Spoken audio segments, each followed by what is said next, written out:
What you've seen on my real account since September wasn't chaos. It was a warm start for my portfolio. It's a planned, necessary, and controlled phase of the process. Because in the end, a portfolio doesn't become real in the lab. It only becomes real when you actually put it to work in the market. Welcome everyone, I'm Andrea, your automated trader. And if you like what I do, don't forget to leave a like on the video and subscribe to the channel so you don't miss the upcoming content I'll be posting. What have we done from September until now, during this so-called warm start of the portfolio? The first thing I did was to include those slightly weaker systems with reduced risk to see how they would react in the real market. At the same time, I kept developing the latest systems and finished them. I also added these with a level of risk that would allow me to assess what was happening. This was the only way to do something that few people explain, bringing a system studied in the lab in backtests into the real market world. Because the problem isn't creating a system that works in the world of backtests, but rather bringing the system into the real world and keeping it working. During this phase, let's say from September up until almost today, what did I do with my portfolio? Basically, I did three different things. I observed the data coming in from these somewhat weaker systems, and I analyzed the risk by evaluating all the data I was getting, month by month. And in the end, as I already mentioned in the video I made in December, I went ahead and reduced the risk by 25% because it was the healthier choice to make. It's not necessary to go super fast in trading. It's better to survive the tough times than to go too fast and then crash. This is the point that maybe many people don't understand. But it's very important to gradually ramp up your portfolio because it's better to run into problems when the risk is low than to have problems when you start out at full throttle with high risk. Now I'll show you the heart of this video. Basically, it's a comparison between the portfolio, which had already evolved a bit but was the one we used at the beginning of December, and today's portfolio, which is, let's say, the final version we've been able to achieve after evaluating everything that's happened in these first months of the portfolio's activity. Here, the numbers are the same method, the same criteria, no magic in short. So let's compare the data we had in December with the ones we have in January. On the left, we have the December data, and on the right, we have the January data. As we can see, the first figure is the maximum drawdown. Basically, the maximum drawdown is similar in both situations. We still have about a 23% maximum drawdown overall across all the years, and in December we had 14.60 as the maximum, now we have 16.90, so it has changed only slightly. Then there was the part about standard deviations, which was an initial approximation of an estimate of a drawdown we might see in the future, but we saw that this wasn't significant, so it doesn't make sense to compare these figures. Now let's take a look at the worst and best days. With the December portfolio, we had a worst day where we lost 10% in a single day and a best day where we gained 30%, so there was a ratio of about 3-to-1.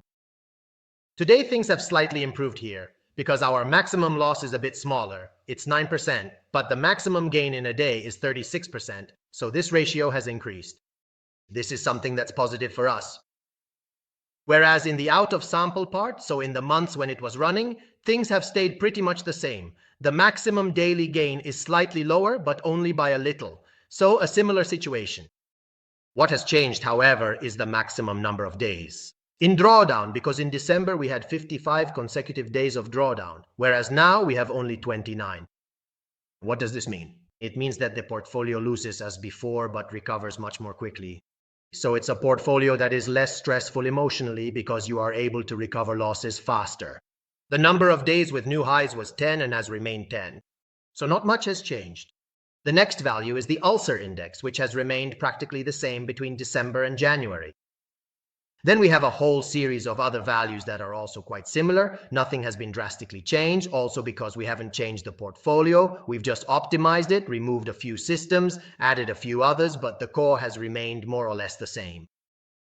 The last value we're going to analyze is the profit factor, which, as you can see, it has remained similar because we had 1.37 in December and now we have 1.33. So this leads us to say that more or less the portfolio has the same characteristics when it comes to earnings. It's the same thing. If we take a look at the daily spectrum, we had 1.48, now we have 1.56, slightly higher, but these values are very similar. And here too, we still see something good because both in December and in January, the expectation is the same. In the general period, so both in sample and out of sample, and even just in the out of sample. So this means that our portfolio continues to perform exactly as it did during the tests. So the first years we're in testing, it had this 1.56 over the 13 months when we were no longer testing, but actually using the portfolio. And we still have 1.56, so things are holding steady. There isn't a collapse. This means that overall there isn't a major overfitting problem, because if there were overfitting, you would see the values drop during the out of sample period. Now let's take a look at how the gains were distributed over the various months. At the top, we have the section for January, while below we have the section for December. As you can see, in the January section, the months are more uniform. We have fewer huge months, but the gains are more evenly distributed across all the months. We can see that the January portfolio is more consistent, so it doesn't rely on sudden spikes of massive gains. Yes, it does happen sometimes, but the gains are more regular.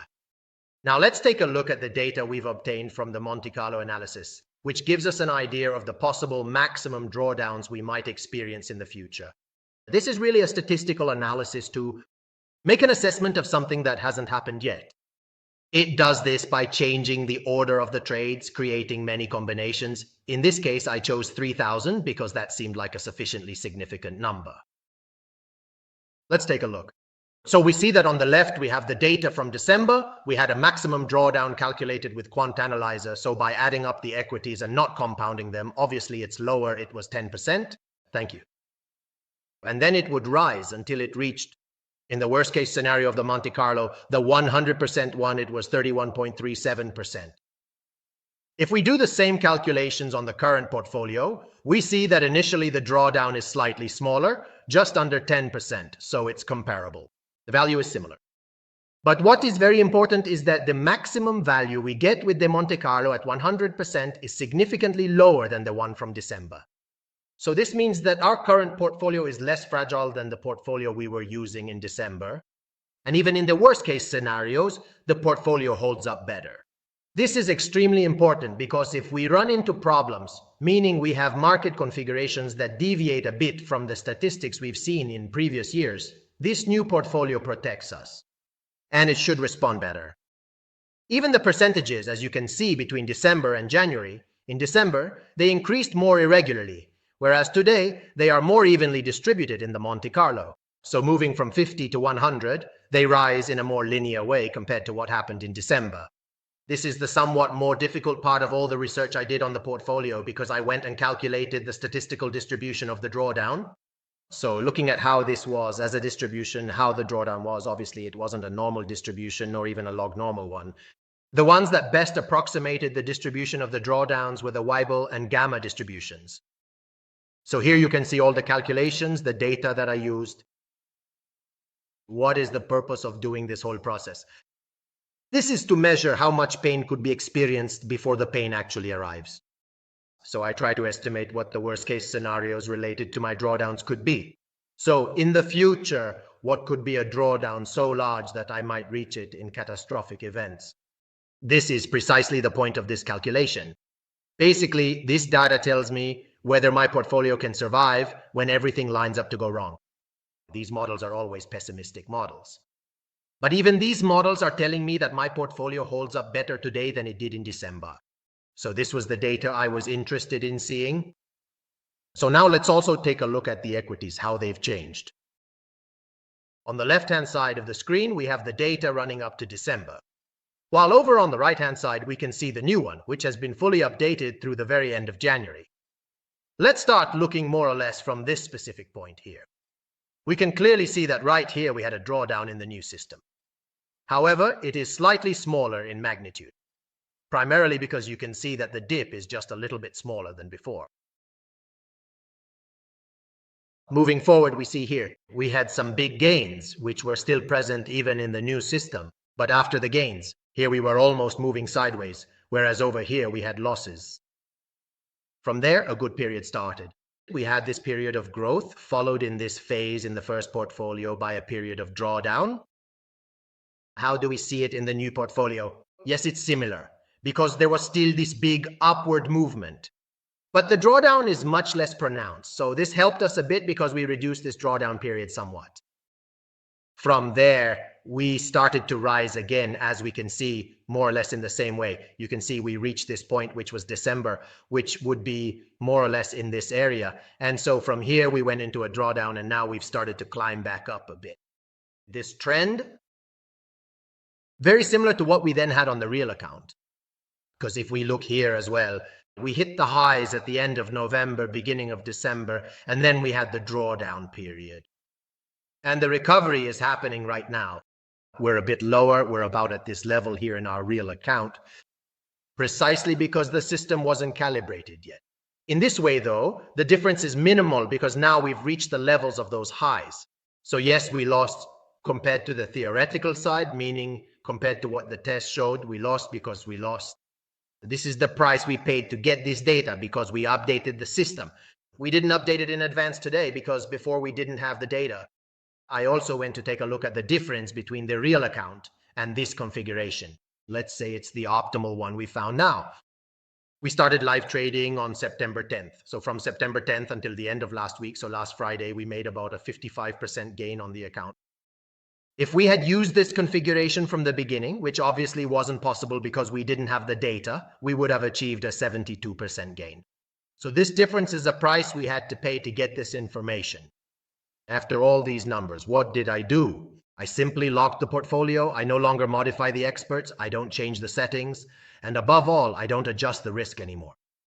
Because I reached a conclusion where I understood what level of risk I needed to use for the portfolio. This should no longer be changed, obviously, because if I lose, but I don't touch anything. If I gain, on the contrary, I don't increase the risk just because everything is going well, because I know that things could change in the future. So I have set this parameter, and from now on, my parameter is fixed. Until the end. Clearly, I always evaluate what happens with my experts, because if there is an expert that deviates from the statistical pattern observed during testing, and during this period, it's clear that I need to assess what is happening. And if necessary, intervene by removing the expert, putting it in quarantine, or stopping it for a period. However, this will definitely be a rare event. The risk is not reassigned. The experts are not modified. But clearly, this isn't trading. This is governance of the entire system.